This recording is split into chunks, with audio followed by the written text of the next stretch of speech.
오늘은 생각과 말의 힘에 대해서 말씀을 좀 나눠보려고 합니다. 우리가 신앙생활 할 때 우리 생각이나 말이 굉장히 중요하다는 생각을 많이 제가 합니다. 그래서 오늘은 이번 주로 어떤 설교할까 고민하다가 다시 우리의 생각이나 말에 대해서 한번 점검이 필요할 시점이 되었다 싶어서 이 말씀을 준비해 보았습니다. 그래서 오늘 한 2가지 정도만 말씀 나누려고 합니다. 첫 번째는 생각에 대한 것인데 긍정적인 생각을 해야 되겠다 하는 것입니다. 에머스라는 분이 이런 얘기했습니다. 인생은 그 사람이 매일 생각하는 것으로 이루어진다. 그런 말을 했습니다. 그러니까 사람의 일생이라는 것이 내가 늘 매일매일 생각하는 것. 우리가 우리말에 그런 게 있잖아요. 5만 가지 생각한다. 생각을 많이 해서 그런 말이 나오는데 매일 내가 생각하는 것. 그것으로 우리 이 삶이 다 이루어진다. 그 얘기인데 참 맞는 얘기 같습니다. 우리 그 생각이 그래도 좀 긍정적이고 밝고 기대가 넘치면은 그래도 행복한 인생을 살 가능성 확률이 좀 더 높다고 좀 보고 있습니다. 또 반대로 우리의 생각이 많이 좀 부정적이거나 늘 생활 속에 불평이 많고 또 그런 생각으로 많아지면은 불행한 인생을 살 확률이 저는 훨씬 많다. 그렇게 보고 있습니다. 물론 꼭 100% 그래야 된다고 할 수 없겠지만 확률적으로 훨씬 더 그래야 되지 않겠나 보고 있습니다. 톨스토이가 이런 말을 했습니다. 모든 사람이 세상을 바꾸겠다고 생각하지만 어느 누구도 자기 자신을 바꿀 생각은 하지 않는다. 그렇죠? 사람도 다 내가 한번 세상을 바꿔보겠다고 어떻게 해보겠다고 내 주변을 어떻게 해보겠다고 말하지만은 정작 내가 바뀌어야 되는데 그러니까 내가 바뀌어야 내 바깥에 있는 세상 작게는 우리 가정 좀 넓게는 내가 속해 있는 직장 그런 것들이 바뀔 수 있다는 거예요. 바로 그 얘기를 하는 겁니다. 나부터 바뀌어야 된다. 내 생각이 바뀌어야 된다. 그 얘기입니다. 그러니까 주변 사람을 바꾸려고 하지 말고 우리의 생각을 긍정적으로 바꿔야 한다는 것입니다. 이 사탄이 노리는 표적은 우리의 몸이 아니라 우리의 생각이라고 합니다. 에덴 동산에서 하와가 그 사랑을 알게 하는 나무 열매를 먹게 되었을 때 그 사탄이 주는 그 부정적인 생각을 받아들이기 때문입니다. 창세기 3장 1절 보면은 뱀이 여자에게 물어 이르되 하나님이 참으로 너희에게 동산의 모든 나무의 열매를 먹지 말라 하시더냐 이렇게 말했습니다. 사탄은 선악과 열매 하나가 아니라 모든 열매를 먹지 말라고 했냐 이렇게 하나님 말씀을 과장했죠. 하나님은 하나만 먹지 말라고 그랬잖아요. 선악과만 먹지 말라고 그랬지 모든 나무 열매를 먹지 말라 한 적이 없는데 사탄이 하나님 주신 말씀을 과대포장해서 하나님에 대해서 의심하게 하고 섭섭한 마음이 들게 한 거예요. 지금 에덴 동산이 거의 지상 낙원이잖아요. 온갖 좋은 열매, 나무 열매가 다 열려있을 거 아니에요. 세상에 보지도 못한 정말 맛있는 열매가 다 열렸는데 사탄이 와서 하나님이 이 모든 열매를 먹지 말라 했냐. 그렇게 딱 말을 꼬아서 아주 과장해서 말하니까 한순간 섭섭한 마음이 들잖아요. 이렇게 멋진 걸 만들어 놓고 하나님 먹지 말라 했던가? 이렇게 생각을 비틀어서 섭섭한 마음, 섭섭한 생각, 의심이 딱 들게 만들어요. 그러니까 사탄이 하나님에 대해서 부정적인 생각을 심어준 거죠. 늘 사탄은 이런 식으로 우리를 공격합니다. 우리의 생각 속에 이 좀 부정적인 것들, 어두운 것과 관련된 생각을 사탄이 자꾸 집어넣었어요. 그래도 성경이 말하죠. 우리 마음을 지키는 게 중요하다고 하죠. 잠언 4장 23절 말씀 보면은 우리가 지킬 만한 것보다 더욱 내 마음을 지키라. 여러분 마음을 지키라는 게 뭡니까? 이 마음이라고 하는 것은 생각의 창고라고 하세요. 결국 마음과 생각은 다 연결되어 있는 겁니다. 우리의 생각의 창고입니다. 그래서 마음을 지키라고 하는 것은 우리의 작은 생각부터 큰 생각까지 지키라는 거예요. 생각이 비관적인 사람은 인생에 결국 초라하게 돼요. 생각이 긍정적인 사람은 아무리 어려움이 닥쳐도 그걸 잘 이겨내고 더 나은 삶을 살게 됩니다. 그래서 월퍼드 피터슨이라는 사람 말하기를 위대한 업적을 남긴 사람들은 위대한 업적 이전에 위대한 생각이 있었다 그랬습니다. 맞는 말입니다. 우리 비행기 만든 사람 라이트 형제 잘 알잖아요. 그 라이트 형제가 비행기를 만들게 된 가장 시발점이 뭐겠습니까? 생각이죠. 우리도 사람도 새처럼 하늘을 날 수 없을까? 그 생각이 있으니까 이것도 만들어보고 저것도 만들어보고 자꾸 시도하다가 결국은 하늘 나는 정말 비행기를 만들게 되는 거 아니겠습니까? 그러니까 그 라이트 형제 외에 다른 사람들은 사람이 하늘을 나는 생각, 그걸 만들 생각조차 안 했기 때문에 그런 시도를 하지 않는 것입니다. 그래서 위대한 업적을 남긴 사람들 이전에는 위대한 생각이 있었다고 하는 말이 그게 맞는 말이에요.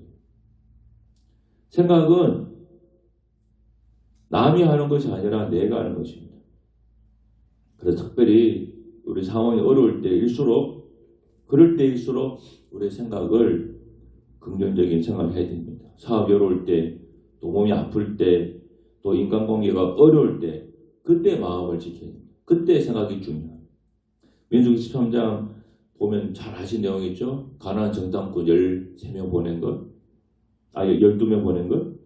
12명을 가나안에 정탐을 보내서 돌아온 다음에 10명이 정탐꾼은 뭐라고 그랬습니까? 가나안을 정탐하고 온 다음에 부정적인 그 생각을 말했죠. 그 성은 아주 견고하고 성에 거하는 사람들은 키도 크고 장대해서 우리가 볼 때도 우리 스스로가 메뚜기처럼 보이더라. 그 얘기를 했습니다. 그래서 이것을 이제 메뚜기 컴플렉스라고 하는데 그들은 자신들의 힘으로는 이 가나안 땅을 차지할 수 없다고 하는 부정적인 생각을 했습니다. 그러나 여호수아 갈렙은 그들은 우리의 밥이다라고 하는 그런 긍정적인 생각과 말을 했지 않습니까?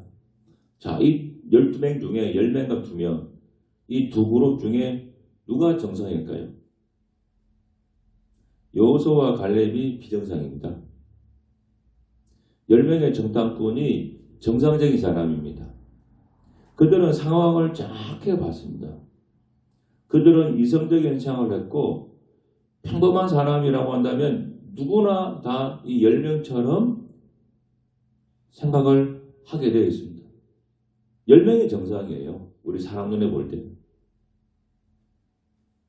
그런데 어떻게 여호수아와 갈렙은 그런 상황에서도 이런 좀 긍정적인 말을 누가 볼 때는 약간 비정상적인 그런 말을 할 수 있었어요.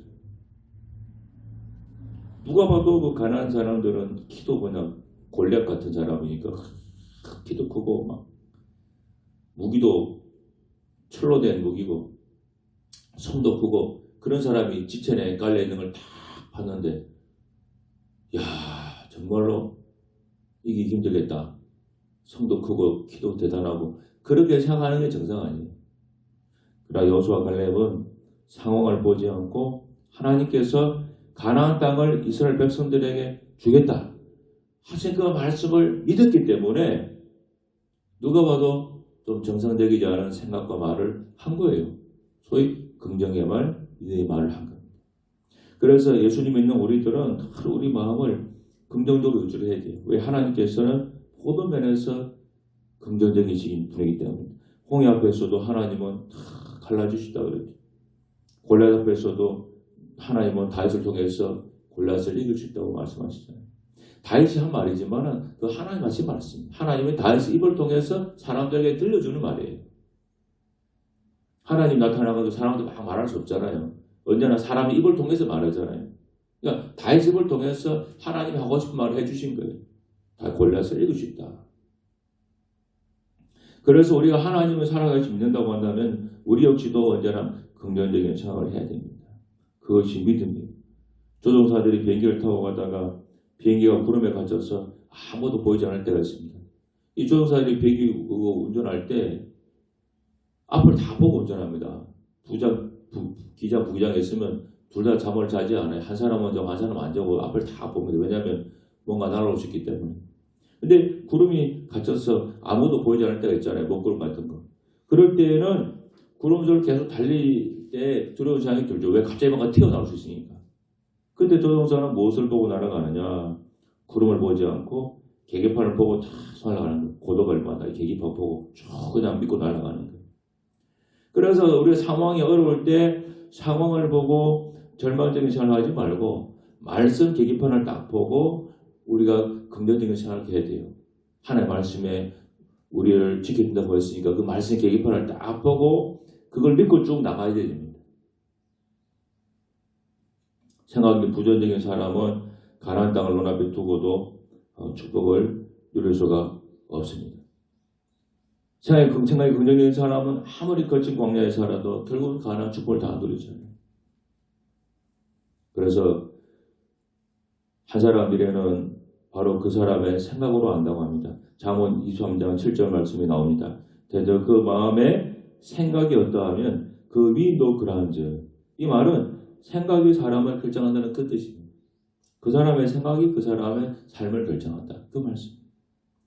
존 맥스웰이라고 하는 목사님이 계세요. 이분이 목사이면서도 리더십 분야에 책을 많이 쓴 굉장히 유명한 그런 분입니다. 저도 이번에 책을 많이 읽어봤는데 생각의 법칙이라고 하는 책에 나오는 얘기입니다. 그 소 타는 로데오 선수 있잖아요. 그 로데오 선수 리처드 휴라고 하는 사람의 얘기인데 그가 이제 황소 타는 선수로 이제 성공을 하기 원했습니다. 그래서 황소타기 선수로 성공하고 싶어서 그 당시에 황소타기 챔피언인 게리 레퓨를 만나서 도움을 요청했다 그래요. 그래서 어떻게 하면 내가 이 황소타기 로데오 선수로 성공할 수 있겠습니까? 이렇게 좀 도움을 청했습니다. 그때 이 게리 레퓨가 이 리처드 휴에게 두 가지 중요한 사실을 조언을 해줬습니다. 첫 번째는 아마추어 대회에 나가지 말라 그랬어요. 이 리처드가 아마추어에 머물러야 하는 아마추어를 벗어나지 못한다는 이유였습니다.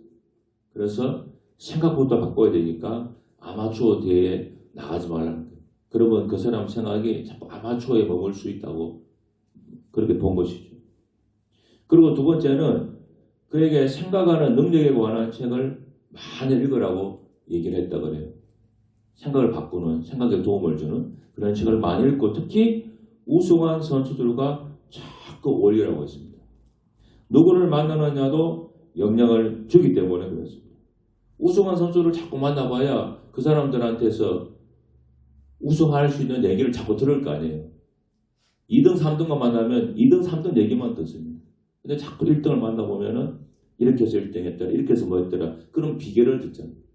그래서 우리도 뭐 그런 책들이 많습니다만 부자가 되고 싶으면 자꾸 부자들하고 올리라고 하잖아요. 왜? 그 사람들의 생각을 우리가 배워야 되니까. 그래서 미국의 뭐 유명한 그 워렌 버핏이라고 하는 그런 돈 많은 자산가 그 본 적 있죠. 그 사람하고 점심 한 끼 먹으면 뭐 기억 안 납니다만 돈이 점심값이 뭐 매덕이었나요? 뭐 그런 뉴스 본 적 있죠.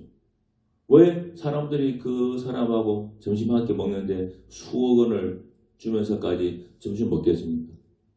그 사람한테서 뭔가 내가 부자가 될 수 있는 좋은 생각, 아이디어를 하나 얻으려고 돈을 지불하고 점심을 먹는 거예요.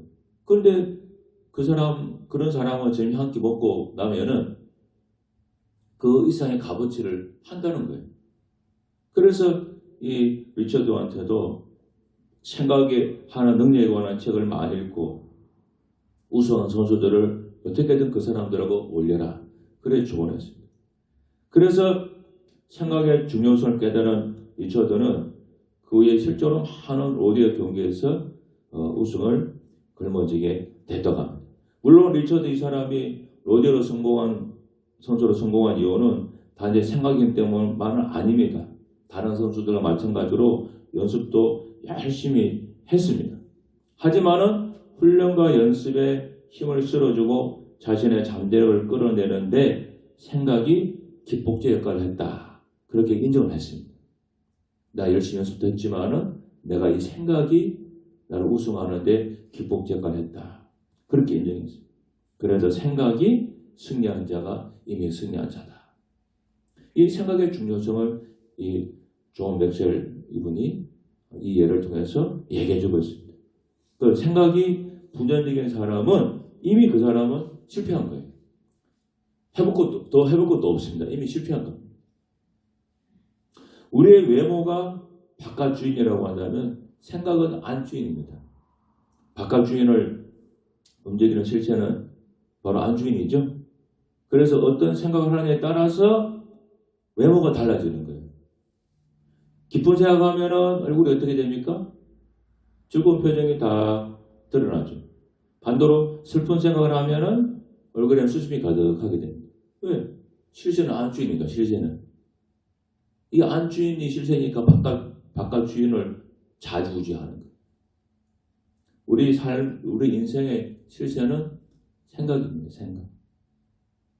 그래서, 물론 미친 사람처럼 허황되게 아무것도 안 하고, 잘 될 거야, 그런 생각하는 사람은 그걸 망상가고, 내게 주어진 일에 어떤 분야가 되었던 열심히 노력하면서 거기에 생각을 제대로 할 때 그게 기폭제가 되어서 큰 역사가 일어난다고 하는 사실이에요. 그리고 두 번째는 긍정적인 말을 꼭 우리가 하도록 애를 써야 됩니다. 영국의 유명한 설교가였던 스펄지 목사님 얘기입니다. 이분이 어떤 가난한 할머니가 돌아가시기 전에 그 집에 신방을 갔습니다. 막 추위에 창문은 숭숭 뚫려 있고 집안에는 온기도 없고 아주 비참하게 죽어 계셨습니다. 이 스펄지 목사님 살던 시대가 18세기, 19세기 그때니까 영국도 얼마나 좀 못 살았겠습니까? 그러니까 목사님 예배를 드리고 난 다음에 벽을 보니까 벽에 그 수표 같은 게 하나 붙어 있었다고 합니다. 그 수표 액수를 보니까 굉장히 좀 큰 돈이 했다고 그래요. 근데 그게 그냥 벽에 딱 붙어 있는 거예요. 그러니까 그 할머니는 한 자선가가 찾아와서 준 그 수표가 큰 돈인지도 모르고 그냥 벽에 메모지로 그냥 턱 붙여놓고 있었던 거죠. 그러니까 이 할머니 얘기가 바로 우리 얘기라고 하는 겁니다. 스펄지 목사님 말. 우리의 말에 큰 능력이 있는 것도 모르고 그냥 말은 그냥 사람들 간에 의사소통하는 그런 것으로만 알고 함부로 말을 하고 아무렇게나 말을 내뱉는 그런 사람들이 많더라는 거예요. 여러분 실제로 우리 사람이 쓰는 말에는 굉장히 큰 능력이 있습니다. 하나님이 이 세상 창조할 때 말씀으로 창조했죠. 즉 말로 창조했어요. 빛이 있으라고 하니까 빛이 있었고 동물이 있으라고 하니까 동물이 있고 예를 들면 달과 별이 있으라고 하니까 달이 있었어요. 그래서 하나님의 형상을 닮은 유일한 존재인 사람에게도 이 말에 창조력이 있고 힘이 있고 권세가 부여가 되어 있습니다. 물론 하나님만큼 그 정도 급은 아니지만 사람에게도 이게 부여가 되어 있다는 거예요. 그래서 잘 보세요. 하나님께서 아담에게 동물들의 이름을 짐승들 이름을 다 짓게 했잖아요. 그래서 아담은 이 땅에 사는 모든 동물들의 이름을 아담이 다 지었습니다. 이거는 소고, 이건 말이고, 이건 닭이고, 이건 호랑이고, 이건 사자고 아담이 다 지은 거예요. 자, 그럼 그 다음은 어떻게 됐을까요? 하나님께서는 아담이 지은 동물들의 이름을 하나님 역시 영원히 부르셨습니다. 그러니까 하나님도 아담이 지은 그 동물들 이름을 따라서 불렀다는 거예요. 아담이 사자라고 한 거를 하나님이 사자야라고 그렇게 따라서 한 거예요. 인정을 해준 거예요. 아담이 한 말에 그 말의 권위를 하나님이 인정한 거예요. 그래서 하나님도 그 다음부터는 모든 동물들의 이름을 아담이 지은 그 이름을 따라서 불렀습니다. 그만큼 사람의 말에는 이 힘이 있고 권세가 있어요. 사람의 말대로 환경과 미래가 결정됩니다. 뇌의 고치가 입에서 시어나와 자신의 집을 짓듯이 사람은 자신의 입으로 하는 말에 의해서 자신의 인생의 집을 다 짓게 되어 있습니다. 믿음이 말하는 사람, 믿음의 집을 짓게 되고 희망에 말하는 사람은 희망의 집을 짓게 됩니다. 긍정적인 말하는 사람은 긍정적인 집을 짓게 되겠죠. 반대로 부정적인 말하는 사람은 부정적인 집을 짓게 됩니다. 걱정의 말을 많이 하는 사람은 걱정의 집을 짓습니다. 그래서 다 걱정하는 집이니까 그 집만 들어가면 걱정이 가득하겠죠. 아무리 고난이 밀려와도 절망을 말하지 말고 희망을 말하도록 해야 됩니다. 다윗은 사망 영치만 골짜기에 빠졌어도 주께서 나와 함께 하신다. 그렇게 말했습니다. 여러분 죽고 사는 것이 혀의 힘에 달렸다고 말씀하고 혀를 쓰기 좋아하는 사람은 혀의 열매를 먹는다고 했습니다. 그래서 이 말은 씨앗과 같아요. 씨앗을 뿌리면 열매를 맺는 것처럼 말을 다 뿌리면 우리가 그 말의 열매를 맺게 됩니다. 축복의 말을 뿌리면 축복 열매 거두고 저절 말을 우리가 뿌리면 저절 열매를 거두게 됩니다. 우리 이 세상에서는 좋은 말을 듣기보다 나쁜 말을 듣고 사는 경우가 훨씬 많습니다. 왜냐하면 이 세상이 악하기 때문에 눈만 뜨면 들려오는 소식은 좋은 소식보다 부정적인 소식이 더 많습니다. 그리고 매일 뉴스 보면 알잖아요. 부정적인 뉴스가 훨씬 더 많습니다. 이것은 우리 개인의 삶에도 마찬가지. 우리는 긍정적인보다 부정적인 것을 더 잘 봅니다. 우리 본성이 그래요. 그래서 우리 자신을 바라볼 때도 나 이거 못해, 나 저거 못해. 그렇게 쉽게 판단합니다. 존 맥스웰과 짐 도논의 영향력이라는 책에 나오는 얘기입니다. 얼음이 담긴 양동이 속에 사람이 맨발로 얼마나 오래 서서 버틸 수 있는가 그걸 실험했습니다. 그래서 사람을 양동이에다가 다 넣고 얼음 집어넣고 얼마나 오래 버티는가 한번 참게 했어요. 아마 버티기 힘들겠죠. 근데 그 실험을 하는데 한 가지 요인이 작용하면 보통의 경우보다 2배 정도는 오래 버틸 수 있다는 사실을 발견했어요. 자, 그 한 가지 요인이 뭐냐? 그게 바로 격려와 응원이라고 그래요. 격려와 응원. 도움과 격려로 막 응원해주는 사람이 있으면은 그거 없는 사람보다 2배 정도는 또 오래 시간 버티더래요. 물속에 얼음물 담궜을 때, 야, 니 버틸 수 있어. 잘할 수 있어. 좀만 더 버텨. 이렇게 막 해서 응원해주고 격려해주고 넌 잘할까? 넌 최고라. 이렇게 해주면 그 사람이 아무것도 없는 사람보다 2배의 시간은 버티더라. 그래서 존 맥스웰이 말하기를 격려를 받은 사람은 불가능에 도전하고 커다란 역경을 극복할 수 있다. 그런 말이었어요. 그 말의 힘이죠. 말의 힘. 그 말의 힘이더라. 말 때문에 우리의 능력이 쉽게 말하면 2배 이상 나올 수 있다는 거예요. 그러니까 우리 자녀에게 내가 아는 사람들, 우리 혹은 내가 하고 있는 일들에게 내 스스로라도 어떤 격려와 응원을 풀어놓을 필요가 있습니다. 다른 사람이 나에게 좋은 말 하나도 안 해줬으면 불행하다고 말하지 말고 내가 나를 긍정적으로 판단해 주면 돼요. 그걸 보고 거울에 있는 사람한테 격려와 응원의 말, 믿음의 말. 또 우리 교회를 향해서 교회를 보고 자꾸 초라한 교회라고 말하기보다는 하나님이 역사할 수 있는 교회가 될 거다. 이렇게 자꾸 말해주는 이런 식으로 우리가 말로서 힘을 불어넣어주고 믿음의 말을 해주면은 훨씬 더 놀라운 일들이 일어날 수 있다. 라는 사실이고 그리고 그것이 믿음이 될 때 하나님은 믿음의 밭에 역사하니까 또 하나님께 놀라운 일을 일으켜 주신다고 하는 거예요. 우리가 하는 일에 열심히 하고 노력하고 또 최선을 다해야 될 것입니다. 거기에 더해서 우리의 생각이나 말도 기폭적화 될 수 있도록 좋은 쪽으로 긍정적으로 말하고 생각하는 이 습관, 이 훈련 꼭 필요합니다. 그러면 훨씬 더 좋은 일이 우리에게와 우리 자녀에게 우리 삶에 일어날 수 있다 하는 사실을 꼭 믿고 그리고 그런 훈련을 스스로 자꾸 해 나가십시오. 자꾸 뭔가 일이 안 된다고 움츠러들고 스스로를 자꾸 이렇게 좀 부정적으로 보기보다는 거울을 보고서라도 자꾸 스스로에게 힘을 좀 불어넣어주고 용기를 넣어주고 격려해주고 믿음의 말을 좀 스스로에게 많이 해주는 그런 노력과 훈련, 연습이 꼭 필요합니다. 꼭 오늘부터 그렇게 실천해 보시고 저도 그렇게 해보도록 더 많이 노력을 해보겠습니다. 기도하겠습니다. 하나님 아버지 감사합니다. 정말 하나님께서는 우리의 말에 큰 권세를 주셨습니다. 아버지 하나님, 하나님 말씀을 기초로 해서 우리가 더 믿음으로 말을 하고 믿음으로 생각을 하고 선포하는 그런 삶을 살아가도록 하나님 도와주옵소서. 이 원수마귀가 주는 악한 생각에 휘둘려서 근심, 염려, 불안, 초조, 두려워하지 말고 믿음으로 담대하게 선포하고 선언하며 나가는 저희 예배령께 교인들 되게 주옵소서. 예수님 이름으로 기도드리옵나이다. 아멘.